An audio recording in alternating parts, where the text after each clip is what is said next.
The Merry Pranksters, Chapter 11, Episode 2. Listen, you guys are going to start hearing a lot of shit about Gonzo, so I think it's best if you hear it from me. If not for the bells of the Holy Spirit ringing and Dickie's mom honking from the snowy driveway, he would have forgotten she was picking him up for a holiday church service.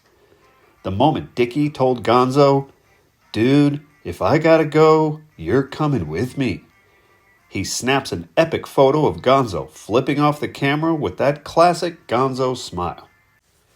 Dickie removes the picture from the pocket of his vest and looks at it with admiration before passing it around. Fook passes the photo to Daffy without looking at it and continues quietly to Hank and me. "Gonzo was pretty fucked up, man. You know, he was out of control. He owed money all over town." More than a little buzzed, I'm about to tell him that Armante told us as much yesterday, but Hank stops me. Putting his hand on my shoulder, as if to console me, he gives me a quick look that says, "Let him talk," then continues pretending to be as shocked as he is disappointed. "Well, he was with me at the law firm one day, and some of the guys from Blackout Records were there." He says this in a casual, matter-of-fact way. I introduced them, it was no big deal.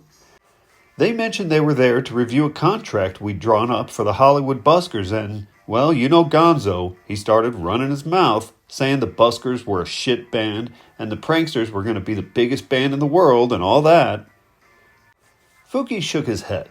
He was about to laugh nostalgically until he caught Hank's narrowing eyes. "They were super cool about the whole thing," he assured Hank in a slightly higher pitch. "Very professional. Then they actually said they'd like to hear one of our songs." Gonzo showed them a YouTube video of Belt Strap Blues. Gonzo was singing, of course, and they liked it. Anyway, they said they could only sign one band right now, and long story short, the deal they had going actually wasn't all bad. He catches himself and changes his tone once more, this time to an almost apologetic one to say, as if offering up a prayer to Gonzo himself, "He knew he shouldn't have been discussing business without the band. I told him not to, but he just wouldn't listen. He would have talked to you guys about it, but..." He looked solemnly towards the heavens. "Well, he never got the chance." "I yelled, 'Merry Christmas, motherfucker,'" Dickie told a captive audience.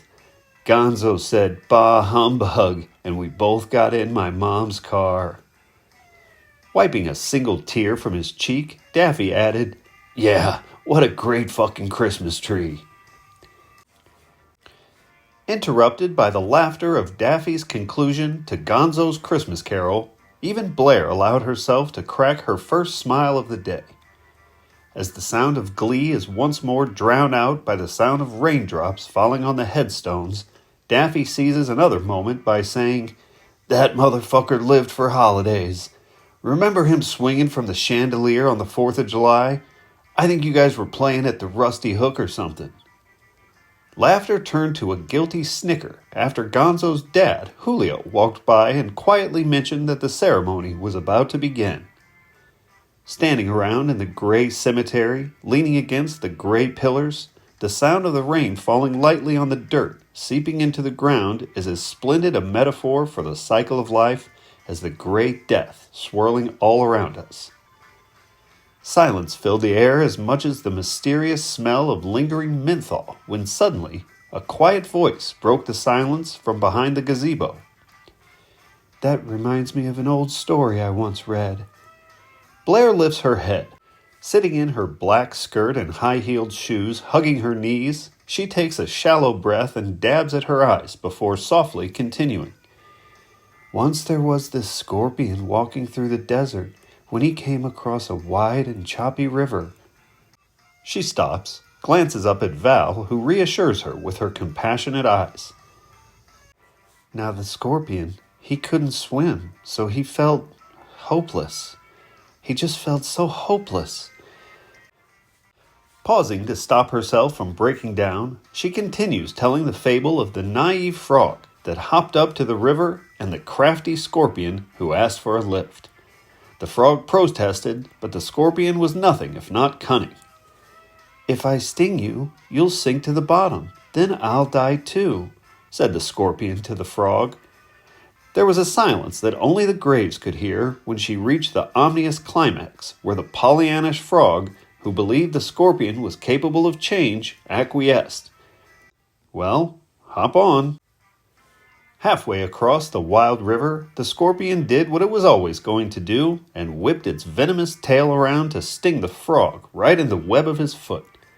The frog's eyes grew large as he looked back at the scorpion with a petrified curiosity before they both started sinking as if weighed down by the burdensome chains of betrayal. With the frog's dying breath, just before his head succumbed to the rushing river, the frog begged, "But why?" Giving an ironic laugh that most of us understood, Blair stamps out her cigarette while Val reaches her arm around her waist and kisses her blonde hair. The scorpion took a deep breath and replied, "Sorry, man, it's just who I am." She finishes, dabbing a tissue under her eyes before the cement holding her together creaks and falls, shattering to the ground. Through her sobs, Fook walks over to wrap his arms around her and, stroking her soft blonde hair, says, "Aw, Blair, come here, girl." Standing silently after we reached the gravesite, Saleh leaned over to me and asked if Gonzo was supposed to represent the scorpion or the frog. By the time the sermon started, I was shivering, and the effects of the Percocets I'd been knocking back by the handful were in peak effect. I caught a glimpse of the phantom gravedigger kneeling with her black dog, growling in the face of a stranger's grave. At the risk of coming off as shallow, I can't help but wonder why the gypsy would travel all this way through space and time only to ignore me. Gonzo's body is lying, stiff and dead, in his shallow pine casket. Taking a good look at his lifeless face is like looking at a photograph you haven't taken yet. Not unlike the way dolls give off a dead baby vibe that can leave you clenching your sheets in the night, you have to continuously remind yourself that this isn't actually Gonzo. Though you'd have no trouble picking him out of a lineup, you would never mistake this mannequin laying here, quiet for once, for Gonzo. He looks too sober. Just when everyone thought they had felt every emotion they were capable of feeling, Pastor Carson, with the salty goatee and full red cheeks, started speaking.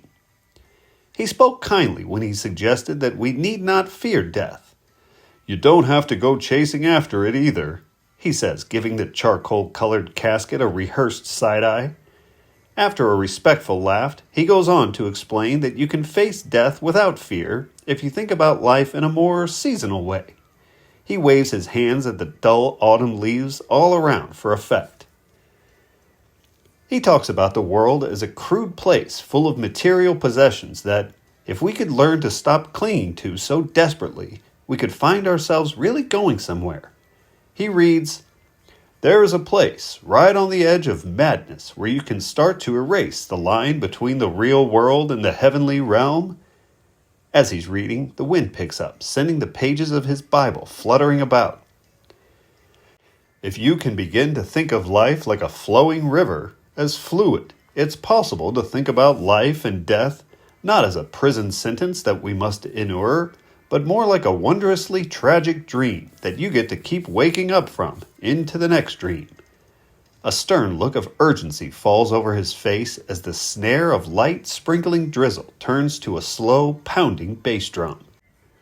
"Bravely charge over that cliff in life until it's as easy as closing your eyes for a midday slumber."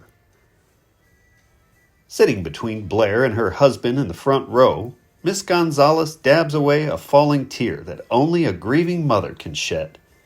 Even if she had been listening to the sermon, she was not ready to hear about heavenly realms today. She may never be able to break these chains of guilt and sorrow, but she knows a few ways she can try.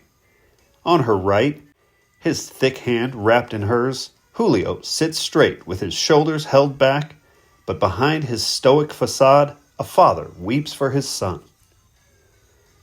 while Blair gazes blankly through the hazy drizzle into a melancholy gray sky.